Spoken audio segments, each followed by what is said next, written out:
আসসালামু আলাইকুম। বলা হয়ে থাকে যে কোনো মানুষের মন জয় করার জন্য খুব সহজ একটি উপায় হচ্ছে মজাদার খাবার পরিবেশন করা। আপনি যে কোনো মানুষকে মজাদার খাবার খাইয়ে খুব সহজে তার মন জয় করে নিতে পারবেন। আজকে আমি এরকমই একটি রেসিপি নিয়ে এসেছি যেটি খাওয়ার পর যে কোনো মানুষ আপনার প্রশংসা করতে বাধ্য।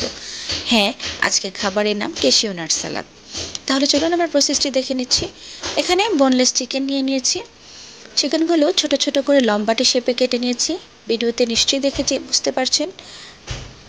এবার আমরা চিকেনটাকে ম্যারিনেট করে নেব। এটা ম্যারিনেট করে খুব বেশি সময় ধরে রাখার প্রয়োজন নেই, আপনি ইনস্ট্যান্ট করে নিতে পারবেন। এর মধ্যে দিয়ে দিচ্ছি লেবুর রস, দিয়ে দিচ্ছি গোলমরিচ গুঁড়ো,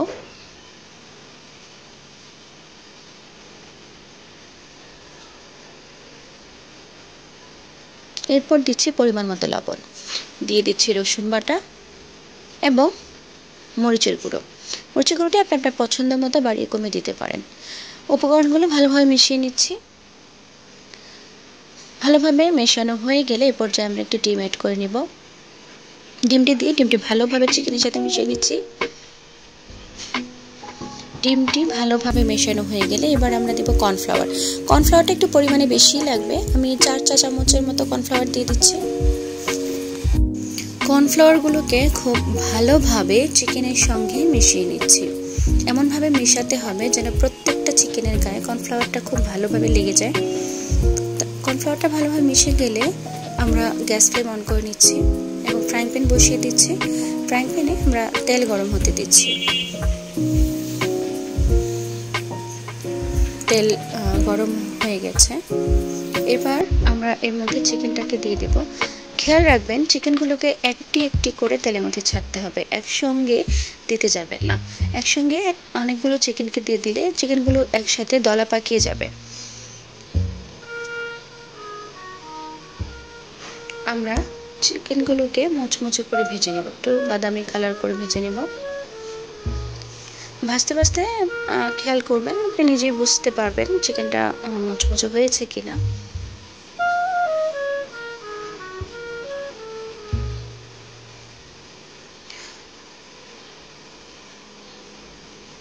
আমার প্রথম বেচে চিকেনটা হয়ে গেছে, তুলে নিচ্ছি আমি।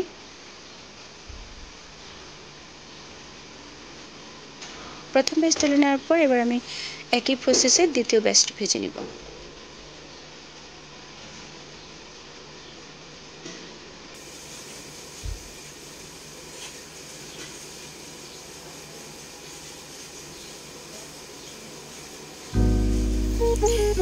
খেয়াল রাখবেন চিকেনগুলোকে তেলে ছাড়ার পর সাথে সাথে খুন্তি দিয়ে নাড়াতে যাবেন না, একটু উপর পিঠে একটু শক্ত হইলে তারপর নাড়াতে যাবেন। দ্বিতীয় ব্যাচটি আমার ভাজা হয়ে গেছে, তুলে নিচ্ছি। আমি সেম প্রসেসে আমার সমস্ত চিকেনগুলোকে ভেজে তুলে নিয়ে দিচ্ছি।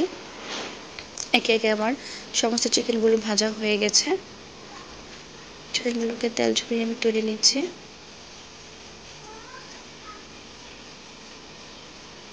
এবারে সেই চিকেনের তেলটাতে আমি আমার কাজু বাদামগুলোকেও ভেজে নিচ্ছি। কাজু বাদামগুলোকে আমি একটু লালচে লালচে করে ভেজে নেব। আমার একটু ডার্ক কালারটাই পছন্দ, তাই আমি একটু ডার্ক করে ভেজে নিচ্ছি। আপনি চাইলে আরেকটু হালকা করে তুলে নিতে পারেন।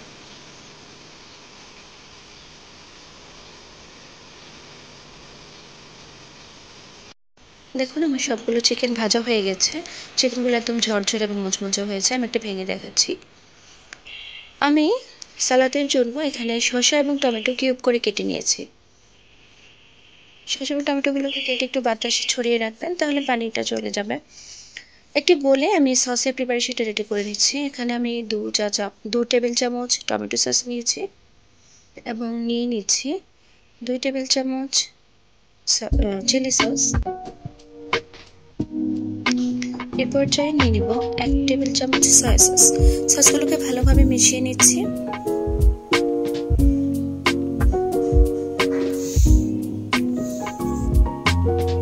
সসগুলো ভালোভাবে মেশানো হয়ে গেলে এর মধ্যে আমি শসা এবং টমেটোগুলোকে দিয়ে দেব। অনেকে এই প্রসেসটা চুলায় করে থাকেন, কিন্তু আমার চুলা দিতে ভালো লাগে না, আমি এটাকে চুলা ছাড়াই করি। এরপর চিকেনগুলোকে দিয়ে দেব। শসা, টমেটো এবং চিকেনগুলোকে সসটার সাথে ভালোভাবে মিশিয়ে দেব এবং বাদামগুলোকেও অ্যাড করে দেব। নিশ্চয়ই দেখে বুঝতে পারছেন মিশ্রণটাকে কিভাবে রেডি করতে হবে। এবার পরিবেশনের পালা। দেখুন কতটা ইয়ামি এবং জুসি লাগছে দেখতে। খাবারটা দেখতে যতটা সুন্দর, খেতে ততটাই মজাদার। আশা করব আপনারা বাসায় চেষ্টা করবেন। আজ তাহলে এই পর্যন্তই। ধন্যবাদ। আল্লাহ হাফেজ।